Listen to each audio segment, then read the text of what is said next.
hare do musidɓe gorko on ko wino en ko o adna on lanne le 25 décembre hare do ko jangoni le 25 décembre heɓunoɓɓen fof feere yarugol Gana ton fi o heɓu place ko bateau makko ton ɓay o wi kala ƴawɗo ko nder bateau makko ton ɓen ɗon ɓe daɗay mais kala mo ƴawali ton ɓen ɗon ɓe daɗata hare onon ƴawɓe ɓen ton hare min halfini on pijamen ɗi ganani iPhone 17 an on mi utilisal mo moƴƴa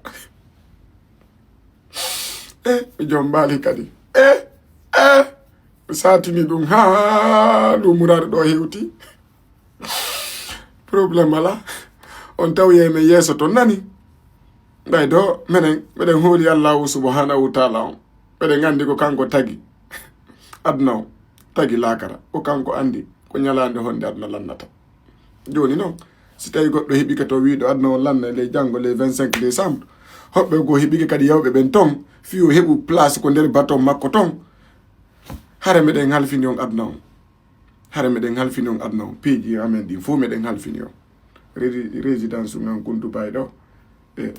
iPhone 17 an carte bancaire o nganku e wonbo kadi ay na ɓengu na ɓiɗɗo ayi hare ɗo ko woni essentiel on e hoore ndi leydi ɗo tigi tigi on ko yo Allah okkore lannitorgal moƴƴugal okkorema jannatul firdaus saɗa faala waɗa 10 ans saɗa faala waɗa 20 ans saɗa faala waɗa 100 ans e hoore ndi leydi ɗum ɗon fof goyna probléme on fof ko on to woni Allah ronkama okkorde lannitorgal moƴƴugal maya o nadama hiite ko ɗum woni probléme on ko ɗon non donc yo Allah okkoren fof meɗen lannitorgal moƴƴugal okkoren jannatul firdaus feƴƴi ɓeɓe yo Allah yunno ɓe yaafo hare dow gorko ngo kanko wi o ko janggo le 25 décembre ɗon noon meɗen habbi le 26 en anday ko honɗum woni honɗum ka